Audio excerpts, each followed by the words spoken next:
Revelation 12 is a passage that historicists tend to gravitate towards because of its seemingly historical outlook. The common understanding between theologians is that this chapter primarily, if not completely, looks backwards to a historical event surrounding the birth of Jesus in a manger. But there are some large complicating factors that, in my opinion, make this interpretation impossible. Firstly, in the earlier components of the book of Revelation, we see that the book has a chronology that does not support the common interpretation. This is the revelation of Jesus Christ, which God gave him to show his servants what must soon come to pass. He made it known by sending his angel to his servant John. Revelation 1:1. Therefore, write down the things you have seen, and the things that are, and the things that will happen after this. Revelation 1:19. After this, I looked, and there before me was a door standing open in heaven, and the voice I had first heard speaking to me like a trumpet said, "Come up here, and I will show you what must take place after this." Revelation 4:1. Then the angel said to me, "These words are faithful and true. The Lord, the God of the spirits of the prophets, has sent his angel to show his servants what must soon take place."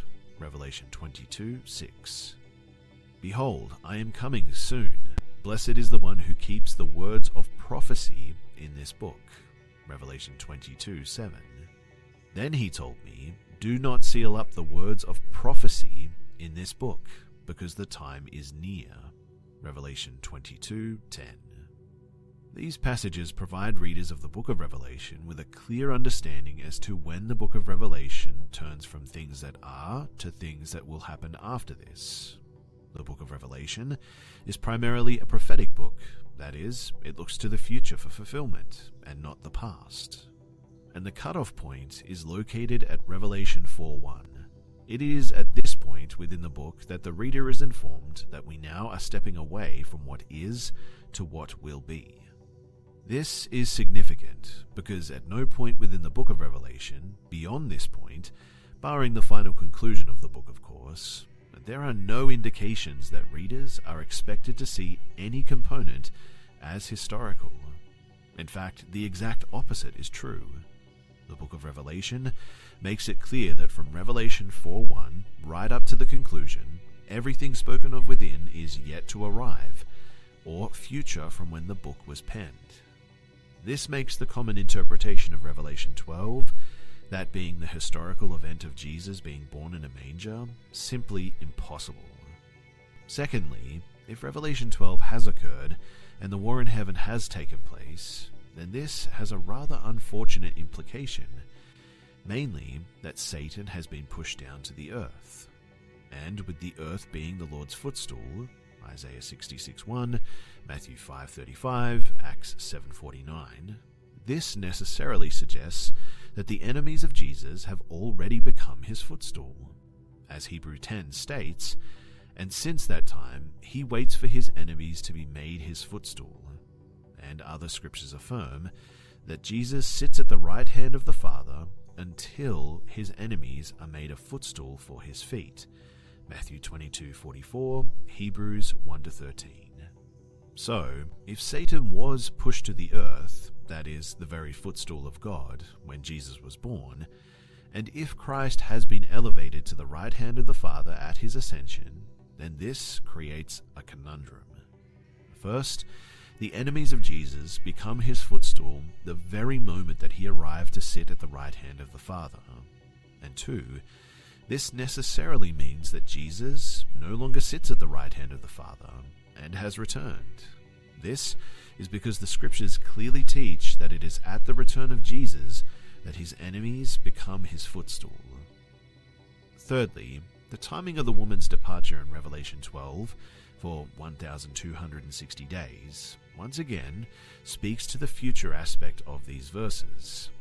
The 1,260 days refer to the midpoint of Daniel's 70th week, in which the abomination of desolation takes place 1,260 days into the final 7 years of the 70 weeks or 77s. Now, while some see this event taking place around 70 AD, These theologians agree that it is future to the birth of Jesus. That much is agreed upon.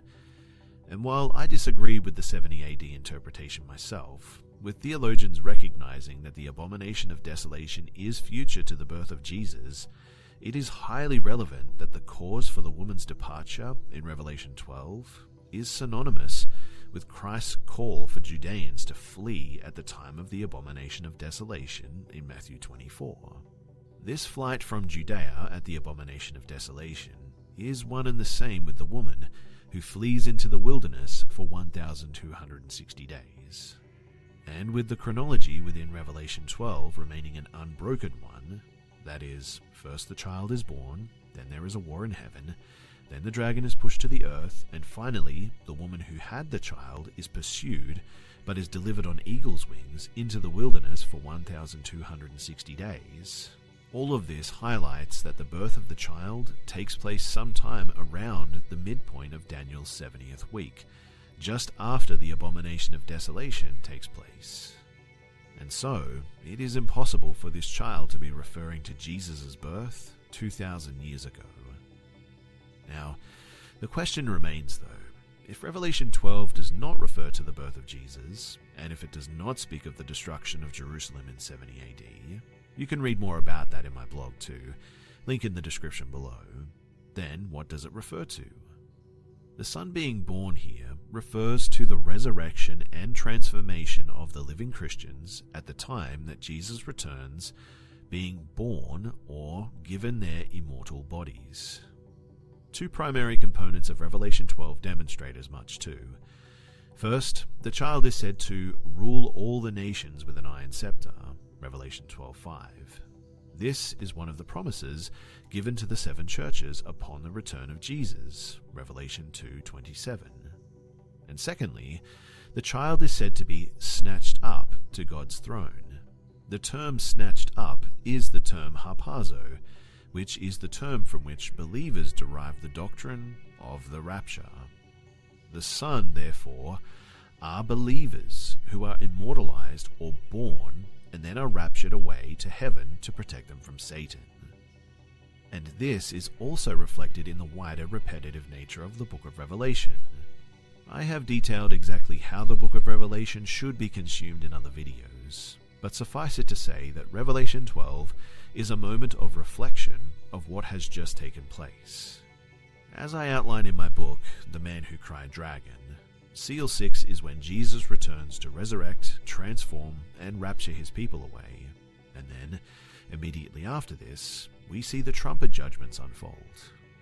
This is the war in heaven that takes place after Jesus snatches away his people to appear before the throne of the Father. As Daniel states in Daniel 7, a corresponding passage to Revelation 12, the Son of Man who appears before the throne in heaven consists of the saints of the Most High, being raptured to the throne of heaven within the explanation given by the angel. In my vision in the night, I continued to watch, and I saw one like the Son of Man, coming with the clouds of heaven. He approached the Ancient of Days, and was led into his presence, and he was given dominion, glory, and kingship, that the people of every nation and language should serve him. His dominion is an everlasting dominion that will not pass away, and his kingdom is one that will never be destroyed. As I watched, this horn was waging war against the saints and prevailing against them, until the Ancient of Days arrived and pronounced judgment in the favor of the saints of the Most High, and the time came for them to possess the kingdom. This is what he said. The fourth beast is a fourth kingdom that will appear on the earth, different from all the other kingdoms, and it will devour the whole earth, trample it down and crush it. And the 10 horns are 10 kings, who will rise from this kingdom. After them, another king, different from the earlier ones, will rise and subdue 3 kings.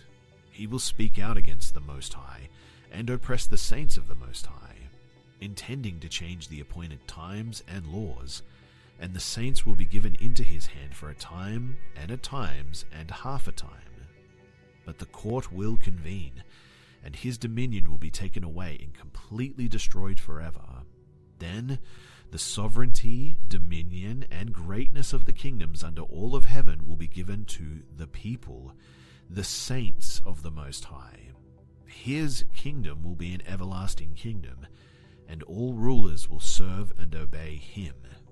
Daniel 7:13-27. It is important to take notice of the fact that Daniel 7 speaks of the same moment that Revelation 12 speaks of. This is the time that the saints receive authority and dominion to rule over the nations with an iron rod, shattering them like clay if they wish.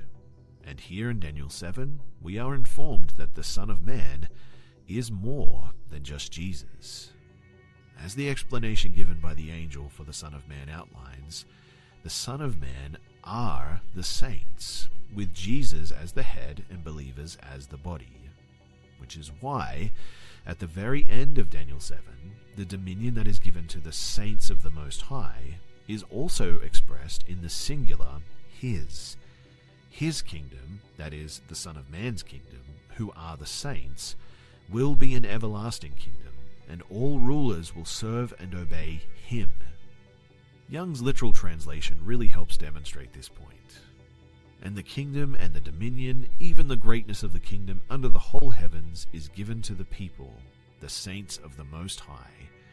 His kingdom is a kingdom age during, and all dominions do serve and obey him. The woman, as highlighted above, are believing Judeans fleeing from Judea into the wilderness to escape the desolation caused by the abomination. The dragon is obviously Satan, and the war in heaven refers to the great battle that occurs within the heavens as the trumpets are being blown within the book of Revelation, which is why the first 5 trumpets feature many things falling from the sky, such as stars and mountains, each symbol used of spiritual beings in other places in Scripture, and is why some trumpets speak of the release of potent spiritual beings from the abyss and other spiritual prisons. These spiritual beings are the beings that make up the beast of Revelation 13. Revelation 12, therefore, is a symbolic reflection of what occurs between the 6th seal and the first 5 trumpets. The Son is the Son of Man, who are the saints with Jesus as the head of the child, and the signs that precede the birth of the Son, seals 1 through to 5, are the birth pangs Jesus mentions in Matthew 24 that lead up to the birth. The woman consists of those Judeans who flee from Judea into the wilderness to be protected for 1,260 days, the final days of Daniel's 70th week, and the war that takes place between Michael and Satan speaks of the trumpet judgments which see stars and mountains being hurled down upon the earth. These are the spiritual high kings and princes that currently govern the earth, that is, Satan, being thrown down upon the earth immediately after the return of Jesus.